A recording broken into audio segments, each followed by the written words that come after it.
No conceito trinitário, Deus é a união de três pessoas distintas. Então, se o verbo é o próprio Deus, o verbo tem que ser a Trindade. Note que, de uma perspectiva trinitária, a Bíblia diz que o verbo estava com Deus, isto é, não o Pai. Deus, o Pai, o Filho e o Espírito Santo, diante de uma visão trinitária. Então o verbo estava com Deus, o Pai, o Filho e o Espírito Santo. E o verbo era o próprio Deus, ou seja, o verbo era o Pai, o Filho e o Espírito Santo. Então, na doutrina trinitária, o verbo estava com o Pai, o Filho e o Espírito Santo, e o verbo era o Pai, o Filho e o Espírito Santo. Quem é que acredita nisso?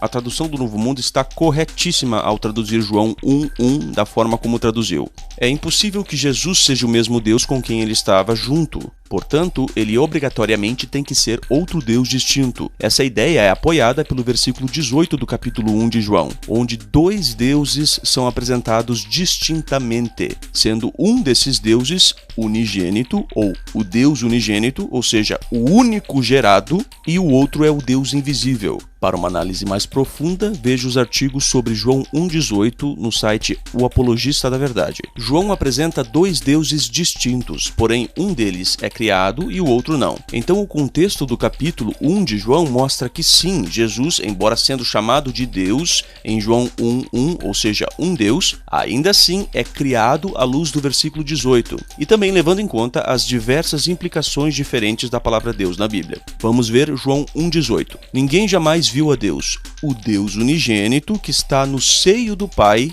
esse o deu a conhecer. A palavra unigênito significa o único gerado. A palavra grega básica para unigênito é monogenes, de monos, que significa único, e ginomai, que segundo o dicionário de Strong significa causar a ser, gerar, isto é, tornar-se, vir à existência. Vocês trinitários e unicistas me perdoem, mas eu não sei mais do que vocês precisam para entender isso. João 1:18 explica João 1:1. O capítulo 1 de João mostra claramente duas deidades distintas, não duas pessoas na mesma deidade. E pior ainda, a Trindade é três pessoas na mesma deidade, mas João 1:1 apresenta duas deidades distintas, não três pessoas da mesma deidade. Vamos ver Atos 28:6 na tradução Almeida atualizada. Diz ali, ó. Eles diziam que Paulo era um Deus. Almeida atualizada. Veja agora João 1:1. No princípio era o verbo, e o verbo estava com Deus, e o verbo era Deus, na Almeida atualizada. Mas veja aqui no grego, as estruturas dos dois contextos são absolutamente semelhantes. Então por que Paulo era um Deus, na Almeida, e o verbo era Deus, na Almeida também?